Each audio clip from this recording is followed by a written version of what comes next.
welcome back to another video. Welcome back. I'm Deasia. I'm Kimberly. Acacia. Cam. Randy. And today we have an interesting new flair to our channel. We are going to start doing these videos called Hot Topics. With the girls. The girls. All the tea, honey. So basically what Hot Topics are, we take some things that have been trending on social media throughout the last month, and we're going to just basically talk about them and give our own opinion on these situations. So, Without further ado, Let's get get it. it. Oh, and we haven't heard I was what about to these say, topics are yeah. going to be. So this is, you getting our answers fresh off the dome. it's their raw shit. So I picked just a few topics that were kind of trending a little bit in February. These are mostly taken off of Twitter because We love come Twitter. on now, we love Twitter. Followers. Everybody loves Twitter. Even if- But anywho, so I took some of these topics off of Twitter just because they were trending a little bit. Some of them more than others, but let's go ahead and get into it. Somebody pick a number 1 to 6. 4, 7. Okay, one person, please. Oh, I said 4 Three. Okay, Cameron said 3. So let's talk about the TikTok renegade dance and the young lady who originally created it but was not given credit for it until recently. Wow. And her name was Jalea, is that it? Julie, I think Jalea so. Harmon. Okay, so that was a big thing that happened last month on Twitter because after that she was everywhere. You saw her everywhere. Shout out to Black Twitter. Mm-hmm. Shout out to Black The Twitter. power for of Black giving that Twitter. credit. So how do y'all feel about that situation just in general? It ain't nothing new. It's nothing new. I mean, that's It really is.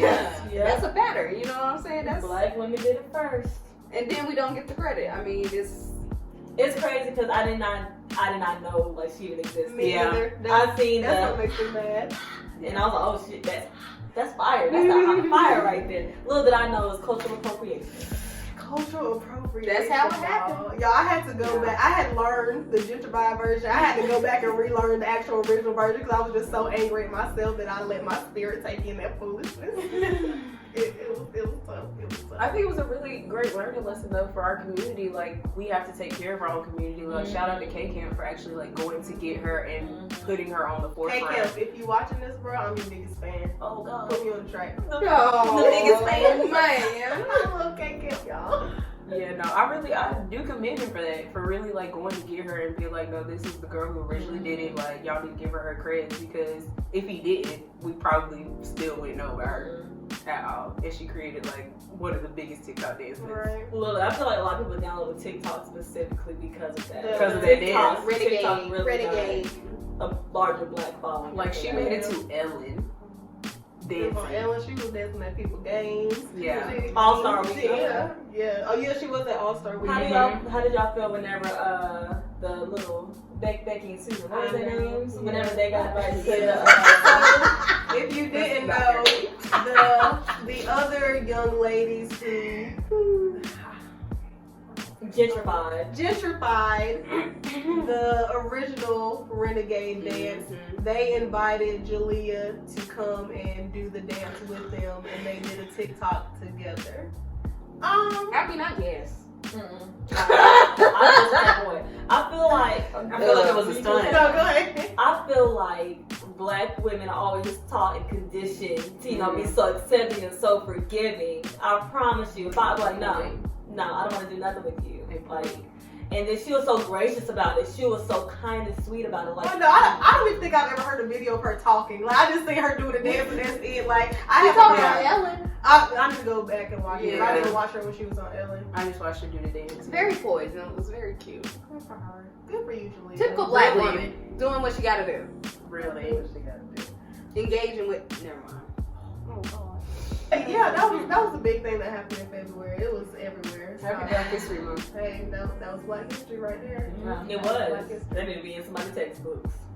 My kids will know about Jalea. Put the TikTok in there. I'm just tired of white people taking things and then taking things from black people and then when they get successful, and then when people call them out about taking it from them, they want to, oh, now let me bring you along. Now let me show you who the originator was. Like, why not do that from the beginning? Right, why not tag her? Why not add her? I mean, I'm not sure how TikTok works, but I'm sure there's some form of a way that you at the person that created it. So I'm just really tired of this narrative, and then it comes around like, oh, they're being so nice. Oh, look how they brought her in. Oh, look how they did this, that, and the third, and it's just like slave mentality. Oh yes, look at me bringing a little nigga. Ooh. Hot topic. What's the next topic? Somebody pick a number. We've already done 3. 2. Okay, so let's go for Randy because she's next in line. Randy, what number? I said, oh. Okay. So, obviously, in 2020, we've had some hard hitters when it came to celebrity deaths.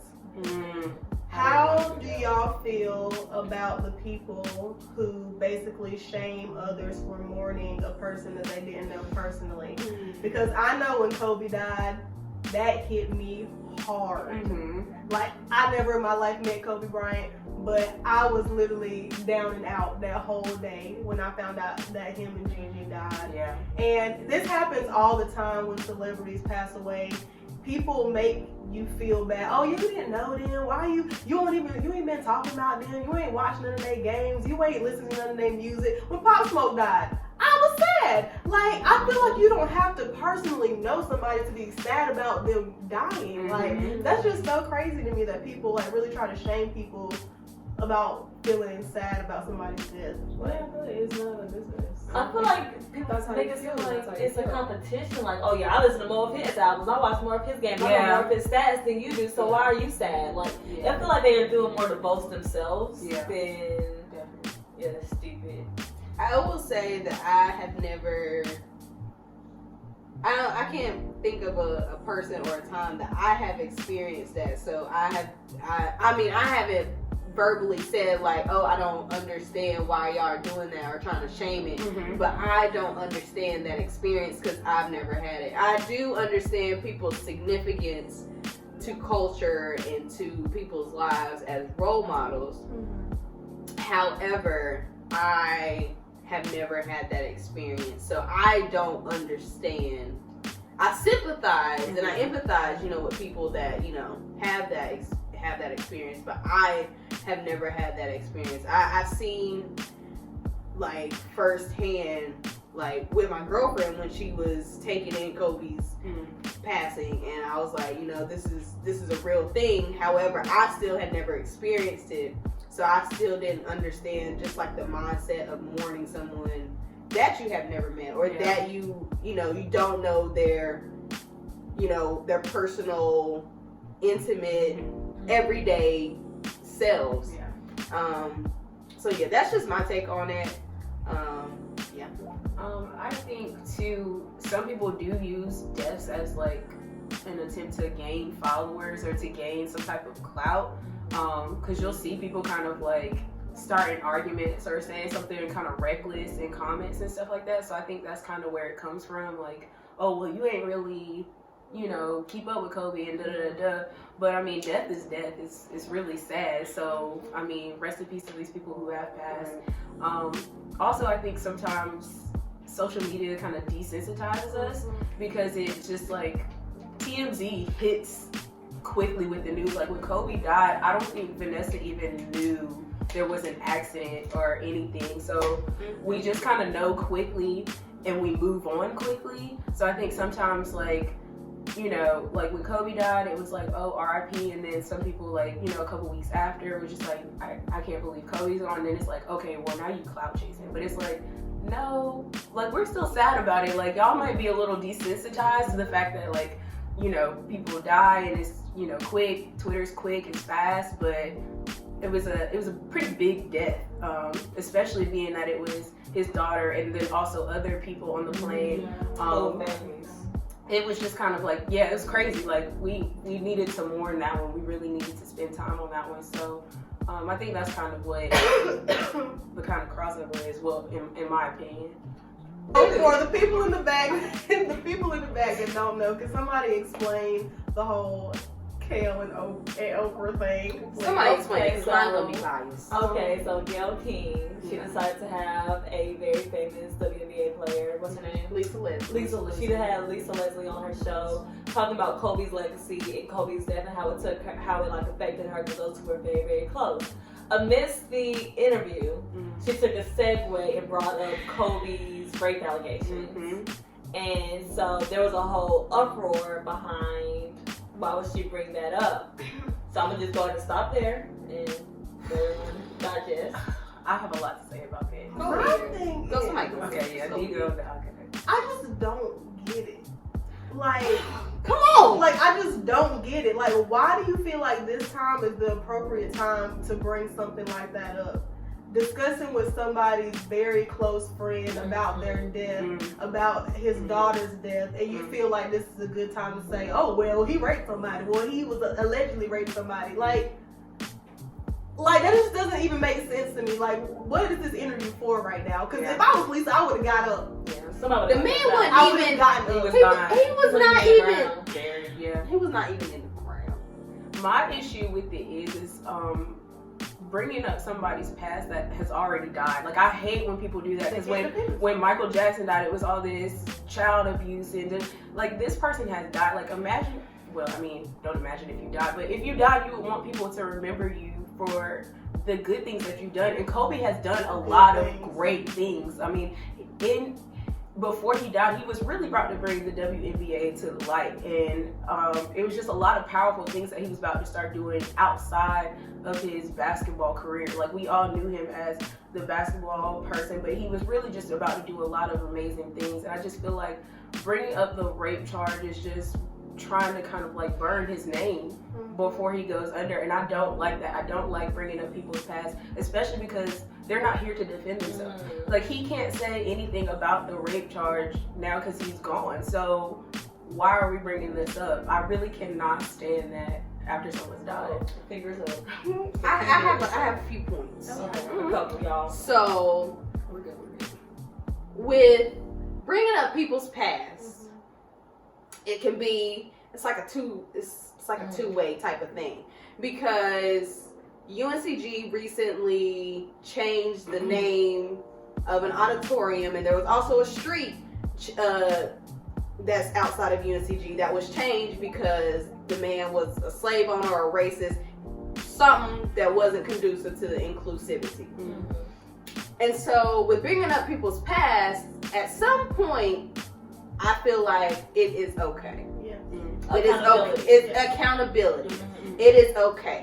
Now, this man, I don't know when he died, but it was a long time ago. It was before any of us were born. It was ages ago. This man, Kobe, wasn't even cold. He wasn't even in the ground. And she over here asking all these questions to a close friend. Now, I'm not saying not to ask these questions, because, you know, there is a point of accountability with some people and the things that they have done in their life that should be discussed. However, this was a close friend. This was, I think it was less than 2 weeks after he had passed. And she's asking these questions. And then my second point is the way she was asking these questions. She was really grilling her. Like, really going in and doing follow-up questions. And shout out to Lisa Leslie, because she handled it very well. Well, very well than I think other people would have handled it. Absolutely. And just the way Gayle was pushing for her to get some sort of scoop or whatever her attempt was just not it.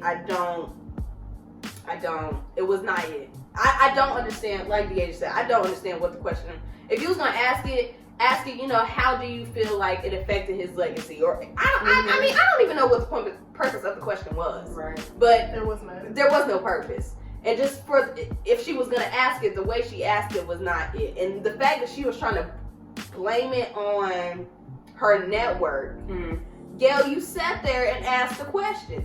You had an interview with R. Kelly months before and you acted like you had sense. So why not have that same energy when talking about a black man that is actually trying to do something for the community? That's the thing. And then people, I guess this is my third point, people are trying to say like, oh, you're trying to bring black men down. Oh, you're trying to bring the black culture down. And then other people are like, well, why does that matter? This, that, and the third. I don't even think that should have entered the conversation. I don't think it had anything to even do with that. I mean, we can have a separate conversation on black masculinity and all of that good stuff. We can have another conversation on that and how 10%. Those two have, you know, not been the best trailblazers or foragers in black culture. However, I just don't understand it. And the silencing that has happened to these celebrities after they have spoken out is alarming. It really is alarming because Ari Lennox shut down her page after she called them Kale and Oprah. Her page shut down. Snoop Dogg, and I didn't know. I was about I want to talk about the whole Snoop Dogg thing regarding this situation, and then him going to the Red Table Talk. I want to talk about all of that. Yeah. So proceed. Okay. So after the interview, after the Gayle interview, Snoop Dogg made a post. And made a post and was very irate, vocal with Gayle, and he said some words. And after that, he ended up on the Red Table Talk with Jada. That's all I'm gonna say. Okay, so that's all she was gonna say. I agreed with Snoop Dogg until he called her the B word. I was like, dang it! You messed the whole video up because now they about to get you. Be careful, guys. Now they about to get you. I was with him though. I was with him though because that was not okay. Yeah. It was not okay. And Jada, I'm usually with Jada. I'm usually with your sis, but you, reach. I mean, That was she said you're talking to me. And her haircut was so cute, and I was like, "Wow, she looked really good for this." Okay, you know how she love how to. It is. I did read up. Oprah was a part of why the Red Table Talk was started. Oprah got hands in so many things that happened. So that just really that rubbed me the wrong way. I hate to say that one instance makes me not a fan of Red Table Talk anymore, but how it is, I'm less of a fan. She was just reaching. Yeah. The whole, I feel like you were talking to me and Willow, my mother. Girl, he won't. He was not talking about that. Did you, Willow, and your mama invite Lisa Leslie over here to discuss rape allegations on someone who just recently passed and still in the corners? He was not. Who? I'm talking about you, Jade. I'm sorry, sweetie. Y'all want to get hurt so bad. That was the big issue, though, with Oprah and Gayle. They've been known to go very hard on our black men, and then when they are interviewing these white men who do these same crimes and are involved in the same shady business, they don't get down to the meat of the story, and that's the big issue. It's like, okay, Kobe's he's the same shade as you. He's a part of the same community as you. Why are you doing this? Like, why are you tearing down this black man? And we already live in a community that just tears down black men. Now we're not saying go ahead. We're not saying that you don't hold these black men accountable. Accountable. But the thing with Kobe Bryant is Kobe Bryant has addressed this situation it's a multiple closed times. case. They settled outside of court with the rape. That's the thing. And he's addressed it publicly. He addressed it directly to his victim. Like, it's not like he's acting like, oh yeah, that didn't happen. And he never raped again, or never allegedly raped again. They haven't never had any other charges about it. And he was very vocal about his apology. She came out and said that it didn't happen. That's what I'm saying. I was just about to say, It's just They so- settled out of court, and she said it, and it wasn't a rape. I really, honestly, never mind. I'm not gonna say that. I feel like that's a little too far. Okay, well, I think the girl was honestly just chasing. I think she was just trying to get a check, and it was Kobe Bryant, bro. So Jesus. I mean, because they said any person that kind of settles, hot topics. you know, they're really, it's like, okay, he named a number and she had a price. So, but for him to not have any like sexual assault charges after that, and to be such an involved father and husband, I feel like speaks to his character.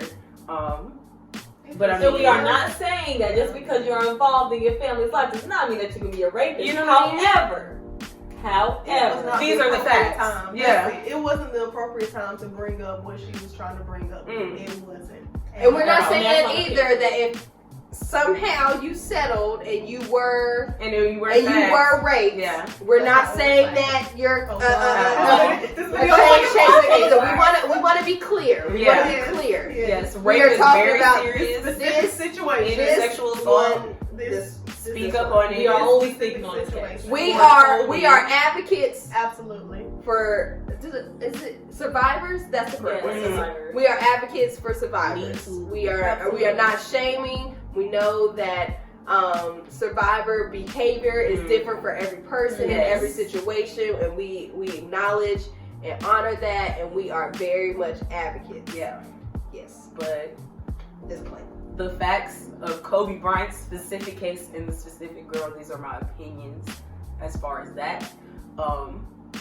But we're supposed to be talking about Jada and Snoop. So Anyways, I wish Snoop would have just been like, sis, I say what I say. I won't talk about Yeah. you, your mom, and your auntie, your cousin, your daddy. I won't talk about you. I was talking about the person I was talking about in the video. Yeah. I wish Snoop just would have said that. But I know it was probably a lot of pressure on him because he was sitting there like, at the red table, he had a and I was like, turtleneck on. poor Snoop, Uncle Snoop. When have y'all seen Snoop in a turtleneck, in a blazer? I wish he just would have been like, I said what I said. I don't Yeah. like that. I don't like that.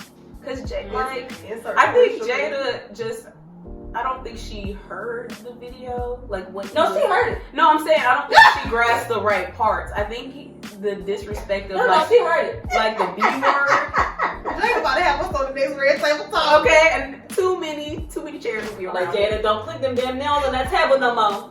Yo, she looks so good in the, I was like, wow. Jada, Jada, so we pretty. usually with you, sis, but not on This ain't it. Let's move on. This is Yeah. All right, we've already done. We're not doing one. We've already done 2 and 3. I love you, dude.